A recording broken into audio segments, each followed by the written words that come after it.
आज की कंडीशन में रेखा गुप्ता की सरकार ने यानी बीजेपी सरकार जब से आई है, लोगों को बेसिक चीजों के लिए भी परेशान कर दिया है। लोगों को कई कई दिन से दिल्ली में पानी नहीं मिल रहा है। लोग पानी के लिए इतना परेशान हो रहे हैं, जो कि बेसिक चीज है। आज लोगों को टैंकर बुलाने पड़ रहे हैं, टैंकरों से पानी भरना पड़ रहा है। रो रहे हैं लोग पानी की कमी की वजह से। बिजलियां घंटों कटती हैं। जितने भी मोहल्ला क्लिनिक थे, ये लोगों ने बंद कर दिए। यहाँ पे कीर्तन भजन चल रहे हैं। और कितनी सारी स्कीमें जो महिलाओं को दी जाती थी अरविंद केजरीवाल की सरकार में, वो रेखा गुप्ता की सरकार में सारे धीरे धीरे करके सारी स्कीमें जो है बंद कर दी गई है। अरविंद केजरीवाल की सरकार अच्छा खासा दिल्ली को डेवलप कर रही थी। जो बेसिक चीजें होती है ना किसी भी इंसान के लिए, वो सारी की सारी एक नंबर की अरविंद केजरीवाल सरकार ने यानी आम आदमी पार्टी ने दिल्ली में देनी शुरू कर दी थी। जैसे कि बिजली 24 घंटे बिजली आती थी और 24 घंटे लोग एसी चलाते थे। लोग जिनके पास एसी नहीं था, मिडिल क्लास लोग, हर कोई एसी लगाना चाहता है, लेकिन बिजली के बिल की वजह से लोग एसी नहीं लगाते। उन लोगों ने भी एसी खरीद लिया था और बिजली का बिल 0 आता था। पानी जो सबसे बेसिक जरूरत, दिल्ली में पहले टैंकर माफिया चलता था। जगह जगह कॉलोनियों में पानी नहीं आता था, टैंकर बुलाना पड़ता था। उन टैंकरों की वजह से कितने हादसे भी हुए। अरविंद केजरीवाल सरकार ने घर घर पानी पहुंचाया। पाइपलाइन का पानी घर घर आता था। मुझे लगता नहीं कभी किसी ने अरविंद केजरीवाल की सरकार पानी के बिल की शकल भी देखी हो।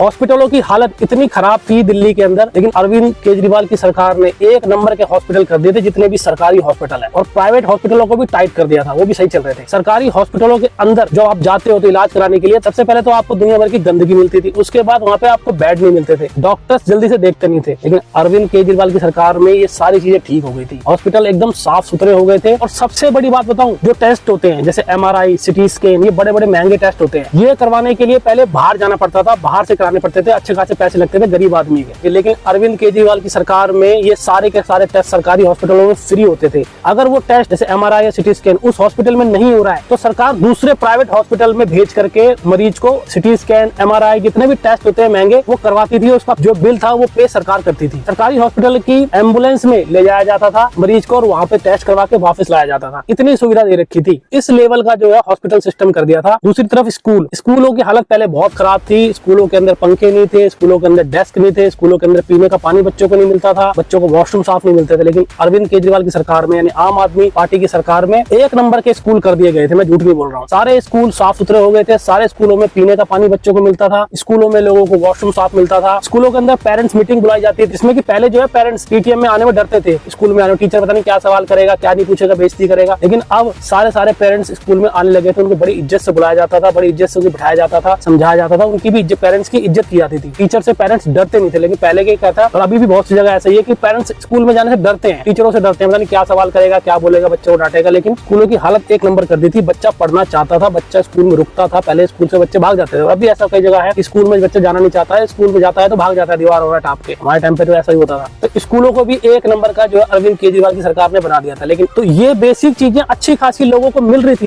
मुझे समझ में नहीं आता कि लोगों को क्या ऐसी प्रॉब्लम हो गई या क्या उनको ऐसा नया चेक करना था कि जाकर के बीजेपी को वोट देके आ गए। ये क्या चक्कर था लोगों का? जब अच्छा खासा सब कुछ मिल रहा था, इसी को कहते हैं ना उड़ता तीर फिर बोलूंगा। अच्छा खासा सब कुछ मिल रहा है, फ्री बिजली मिल रही है, फ्री पानी मिल रहा है, साफ पानी मिल रहा है, अच्छे स्कूल मिल रहे हैं, अच्छा हॉस्पिटल मिल रहा है, अच्छी सड़कें मिल रही हैं, औरतों को बसों में और मेट्रो में फ्री सफर मिल रहा है, सबको 2-2 हजार 2,500 औरतों को जो है अकाउंट में आ रहे हैं, पैसे मिल रहे हैं महिलाओं को। पता नहीं अचानक क्या प्रॉब्लम हो गई कि उन्होंने सरकार बदल दी, उन्होंने जाकर बीजेपी को वोट दे दिया। ठीक है, और अब फिर वही लोग रो रहे हैं, अब पछता रहे हैं। ये क्या मतलब उनके दिमाग पे जो है चढ़ गया, भूत चढ़ गया था। इसे कहते हैं विनाश काले विपरीत बुद्धि। उन्होंने बीजेपी को वोट दे दिया। अब सब लोग परेशान हो रहे हैं, त्राही त्राही हो रहा है पूरी दिल्ली में। जगह जगह पानी की किल्लत है, बिजली की किल्लत हो रही है। जब तक अरविंद केजरीवाल की सरकार थी, हर साल सर्दी आने से पहले ही ये लोग एक तो जमुना नदी और दूसरा जो है पोल्यूशन को लेके इतना टारगेट करते थे। ये गोदी मीडिया आपने देखा होगा कि हमेशा अरविंद केजरीवाल की सरकार को, आम आदमी पार्टी सरकार को पोल्यूशन के लिए, दिल्ली के पोल्यूशन के लिए ब्लेम करती थी, इतना बोलती थी। और जब वो सरकार चली गई, रेखा गुप्ता की सरकार को अब लगभग वो 1 साल से ज्यादा हो गया आए हुए, क्या वहाँ से पोल्यूशन खत्म हो गया? क्या वहाँ से जमुना नदी साफ हो गई? नहीं, सब कुछ वैसा ही। अब सब चुप है, क्योंकि इनको कैसे भी करके बीजेपी को वहाँ घुसाना था। बीजेपी आ जाए, अरविंद केजरीवाल साफ हो जाए, क्योंकि ये गोदी मीडिया जो है वो आपको पता ही है कि किसके लिए काम करता है, ये बताने की जरूरत नहीं है। तो अगर अब दिल्ली वासियों को सबक मिल गया हो, उनको समझ में आ गया हो कि उन्होंने क्या गलती की है, तो गलती सुधारने का या दोबारा उनको फिर मौका मिलेगा। यही डेमोक्रेसी का फायदा है, इस लोकतंत्र का फायदा है कि आपको हर 5 साल में मौका मिल जाता है गलती सुधारने का। तो अब जब आपको दोबारा गलती सुधारने का मौका मिलेगा तो अपनी गलती सुधार लेना, वरना आप भी परेशान रहोगे और आपके आने वाले बच्चे परेशान रहेंगे। इस सरकार का एजेंडा लोगों की जेबों से पैसा खींचना, लोगों को कंगाल बनाना और अपनी आइडियोलॉजी थोपना, इस सरकार का माइंडसेट इसी लेवल का है। मैंने ये सब जो कहा है वो सही कहा है, गलत कहा है, आप लोग कमेंट में बता सकते हैं।